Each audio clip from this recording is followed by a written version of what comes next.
Assalamualaikum warahmatullahi wabarakatuh. Salam sejahtera buat kita semua, sahabat-sahabatku sekalian.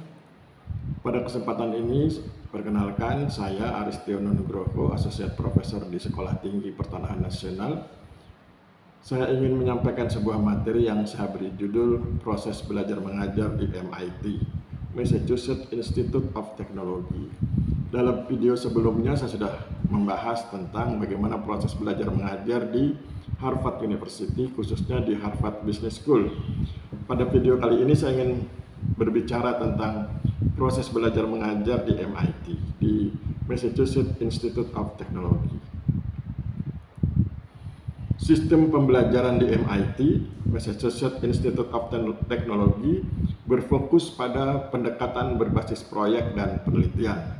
Jadi kita bisa lihat bedanya ya, kalau di Harvard University, metode atau proses pembelajarannya atau proses belajar mengajarnya menggunakan metode case study, itu di Harvard University. Kalau di MIT berfokus pada pendekatan berbasis proyek dan penelitian.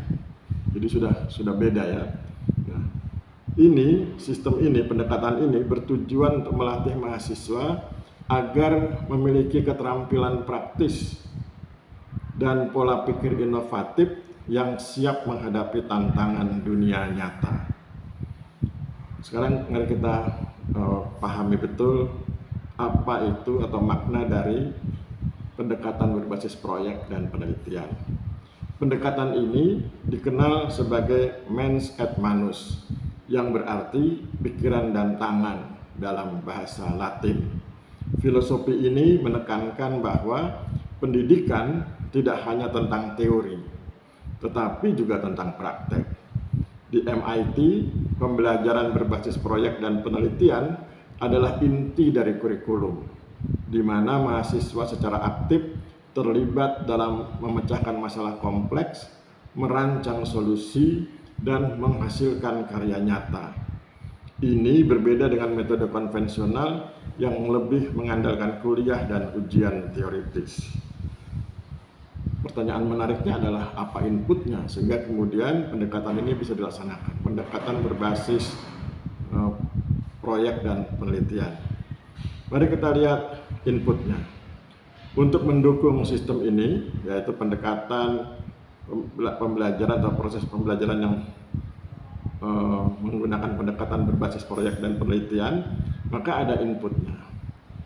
Untuk mendukung sistem ini, MIT mengandalkan beberapa input utama. Yang pertama tentu mahasiswa. Ya, dalam hal ini adalah mahasiswa berbakat dan termotivasi. Jadi MIT yakin bahwa mahasiswa yang masuk ke dalam kelompok mereka atau ke dalam kampus mereka atau ke MIT adalah mahasiswa berbakat dan termotivasi. MIT merekrut siswa atau mahasiswa dengan skor akademik tinggi dan minat kuat terhadap inovasi. Mereka dipilih bukan hanya karena kecerdasan, tetapi juga karena potensi untuk berpikir kreatif dan kolaboratif. Yang kedua adalah fakultas dan staf ahli. Dosen di MIT sebagian besar adalah peneliti terkemuka di bidangnya. Mereka tidak hanya mengajar, tetapi juga membimbing mahasiswa dalam proyek dan penelitian. Yang ketiga, fasilitas canggih. Kampus MIT dilengkapi dengan laboratorium, studio, dan bengkel dengan teknologi terkini yang memungkinkan mahasiswa untuk melakukan eksperimen dan membuat prototipe. Yang keempat adalah kurikulum yang fleksibel. Kurikulum dirancang agar mahasiswa bisa mengambil mata kuliah lintas disiplin ilmu, memungkinkan mereka untuk mengintegrasikan pengetahuan dari berbagai bidang. Jadi, input yang dibutuhkan untuk bisa melaksanakan proses belajar mengajar seperti di MIT yang berfokus pada pendekatan berbasis proyek dan penelitian, inputnya itu ada 4. Yang pertama mahasiswa, khususnya mahasiswa yang dianggap berbakat dan termotivasi. Yang kedua, fakultas dan staf ahlinya. Ketiga, fasilitas canggih, terutama berkaitan dengan laboratorium, studio, dan bengkel. Dan yang keempat adalah kurikulum yang fleksibel. Itu input agar proses belajar mengajar di MIT yang menggunakan pendekatan berbasis proyek dan penelitian bisa dilaksanakan. Sekarang bagaimana prosesnya? Proses belajar dan mengajar di MIT terjadi melalui beberapa tahapan inti. Kelompok besarnya adalah tahapan pembelajaran berbasis proyek, project based learning, dan yang kedua adalah pembelajaran berbasis penelitian atau research based learning. Sekarang kita bahas satu persatu. Tahap pertama, pembelajaran berbasis proyek atau project based learning. Ada 3 tahapannya. Yang pertama, penyelesaian masalah nyata. Mahasiswa diberi tantangan atau proyek yang relevan dengan industri atau isu global. Contohnya, merancang robot, membuat prototipe perangkat medis, atau mengembangkan algoritma kecerdasan buatan. Yang tahap keduanya adalah kolaborasi. Mahasiswa kemudian bekerja dalam tim yang bersifat multidisiplin.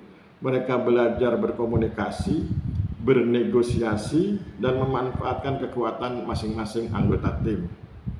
Tahap ketiga adalah iterasi dan umpan balik. Proyek tidak selesai dalam satu kali percobaan. Mahasiswa didorong untuk terus menguji, memperbaiki, dan mengiterasi karya mereka berdasarkan umpan balik dari dosen dan rekan-rekan.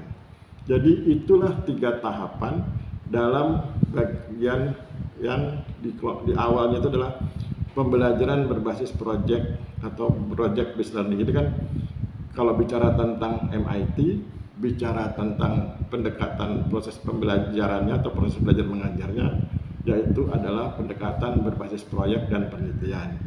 Karena disebut berbasis proyek dan penelitian, maka tahapannya dikelompokkan menjadi 2 kelompok besar.